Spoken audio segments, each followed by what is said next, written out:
Hi, my name is Simu and welcome to my YouTube channel. This channel is called Still Sibu, and on this channel I do everything related to nutrition and health. I do vlogs about life in the UK, and sometimes, occasionally, I talk about my career. So if you're interested in any of those topics, please subscribe to this channel and also share this video with your friends and family. That will really help this channel grow. So if you could do that for me, that would be really great. So in this week's video, we're going to be talking nutrition and health, and specifically calories. So calories are a very controversial topic, especially when it comes to the wellness industry and whether or not they are relevant. So what I aim to do in this video is define what calories are. So basically give you an understanding of what calories are and the role that they play in our bodies. And then also to dissect the topic of whether they're even relevant and are they important at all. So I hope you find that interesting. Let's get into the video. So getting into the big question, what are calories? So in the most simple way put, calories are a measure of energy that's in food. So when you see a label on a food package and it quotes the amount of calories that's in there, it basically is the measure of energy that's within that food. And there's a number of ways to understand calories. One of the scientific ways to phrase them is that it is the amount of energy that's required to raise 1 gram of water by 1 degree Celsius. But that's the more scientific way of understanding it. But if we go back to basics, it is just simply the amount of energy in the food that you eat. Calories are used for a number of functions within your body. One of those functions is to digest your food. So believe it or not, calories are actually required to burn calories. So when you eat food, your body needs energy in order to process and digest it so that it's used for whatever function it's intended for within your body. The second thing that calories are used for in your body is more than just digestion, it's physical activity. So you being able to move around, being able to move the limbs of your body, and even actual physical exercise. So running, walking, swimming, all those type of things would require calories or energy. And then lastly, and this is not just an exhaustive list, there's a number of other functions, but it is also used for your body organs. So your body is a working machine, and a lot of your organs, and probably all of your organs, need energy to keep working. So without you doing anything at all, you need calories in order to maintain the functioning of your body. It's also important for cognitive function. So the way that your brain is processing information also requires calories, so it requires energy. And after mentioning this whole list, you can see that calories actually have a very important function in our body. And the weirdest part is that the media and wellness industry and everything around us tends to point at calories just being related to weight and weight loss, weight gain. But the more important things are the things that I've just listed now, of your body functioning properly and actively. So as you can tell, calories are actually really important, and it's not just about deficit, surplus, having enough, having too little, etc. So now that we know all of that about what calories are and what function that they play in your body, we can dissect the topic of whether calorie counting is important or not. Now, this is a very controversial topic, especially in the wellness industry and in nutrition circles. It is quite debated a lot, and people have different opinions, but I'm going to share the knowledge that I have and also my opinions on the topic and how useful calories can be and their limitations. So I'll start off by the shortfalls of calories. So we've discussed how they're important in your body, but when it comes to counting them, these are the shortfalls of calories. One of the key limitations of calories is that they don't tell us anything about nutritional value. So they'll tell us about the quantity of energy in the food, but they don't tell us about the nutritional value in the food. And if you tell me you've had 400 calories for lunch, I can't really tell you whether that meal was nutritionally dense or nutritionally deficient. So if I put it simply, if for instance you are eating within your calorie limitation and you are kind of hitting your targets when it comes to calorie counting, but you are not getting enough protein, enough fat, enough carbs, which are macronutrients, or you're also not getting enough micronutrients, which would be your vitamins, vitamin A, B, C, and all the rest of the other vitamins, your iron, and all the important things that make our bodies function appropriately and at its best. Calories are unable to tell us that information. So although they're useful in the sense that they tell us the energy that we're going to get, they don't tell us the quality of nutritional value that we're getting from the food that we eat. Number 2 limitation of calories is that the calories that are quoted on the food package are not necessarily the calories that get absorbed into your body. So one of the simplest examples that are usually given, and this is quite an extreme example, but celery, for instance. If you know anything about dieting and the diet culture, you will know that a lot of people will say celery is a negative calorie food. And where this comes from is effectively celery is very high in fiber and it's mostly water. And so what happens is the calories that are known for the food celery, once you take them into your body works really hard and burns a lot of energy in order to process and digest that food.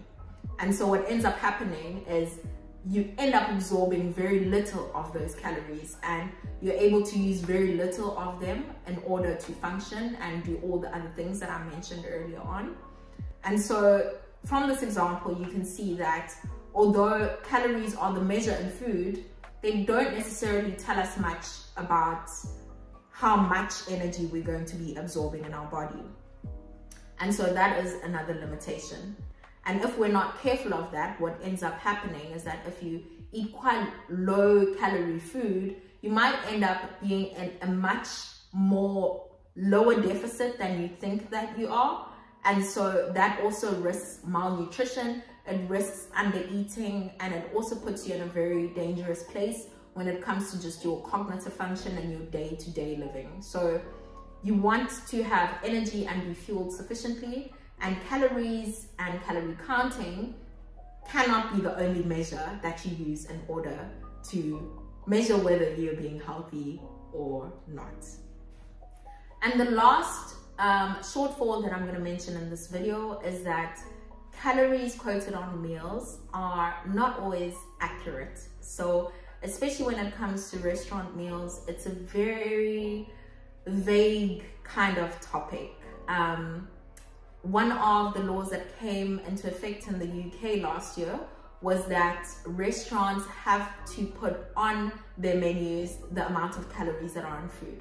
So if you live in the UK, you would have become aware that a lot of places, or most places, and it should actually be all by now, have calories or the amount of calories that's in that food kind of quoted on the side. So you'll have the actual meal and then the calorie count and the price.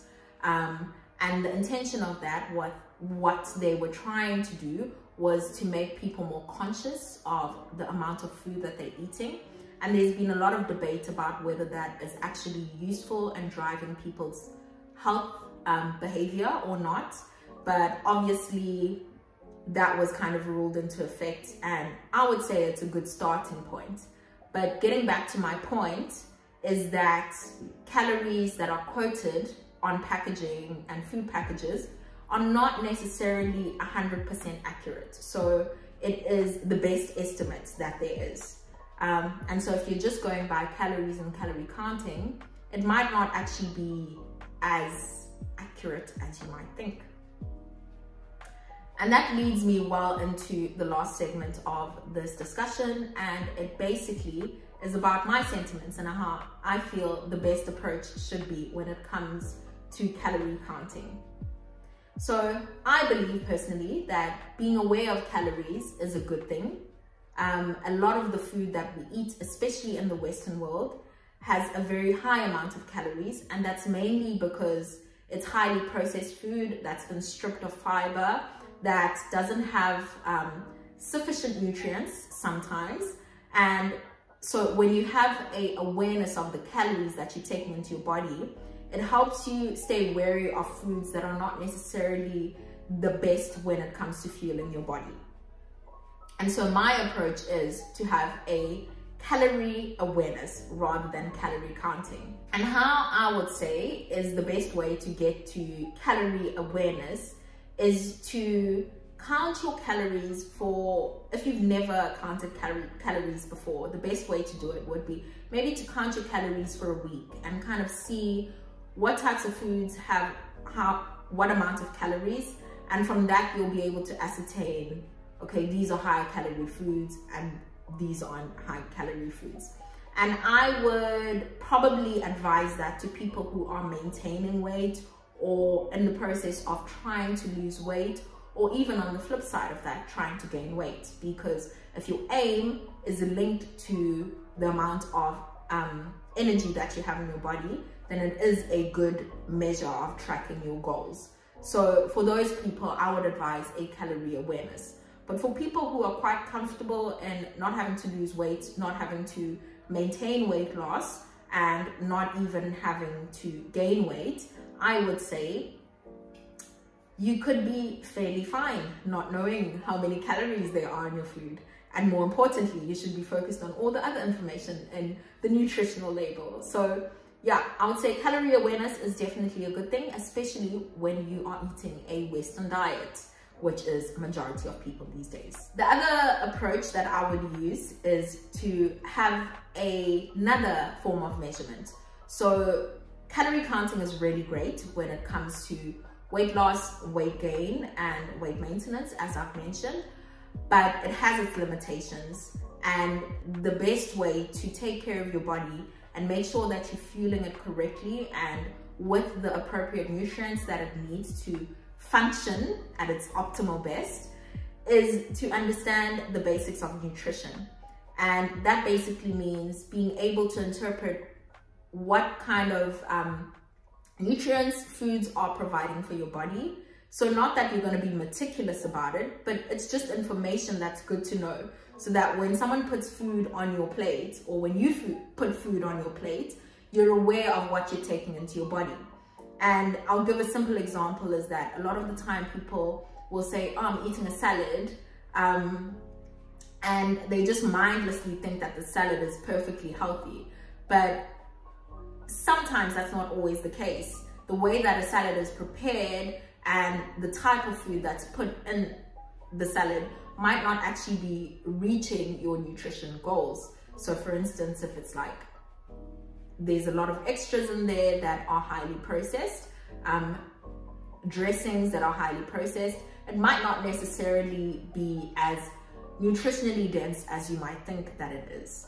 And so in order for you to be able to fuel your body correctly, you kind of need to understand the basics of nutrition.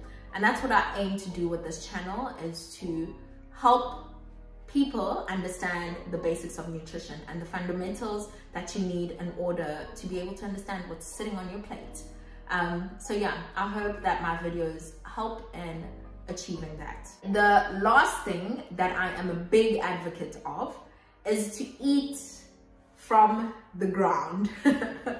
And this sounds strange, but I always say eat the rainbow, eat from the ground. And what I basically mean by that is to aim to eat whole foods that are minimally processed. So when you look at the amount of food that you eat, or the range of food that you eat, aim for the majority of your meals to be centered around food that you can recognize, that come from the ground, that are actually grown from the ground, and that are nutritionally dense. So that's grains, that's vegetables, that's legumes, so the whole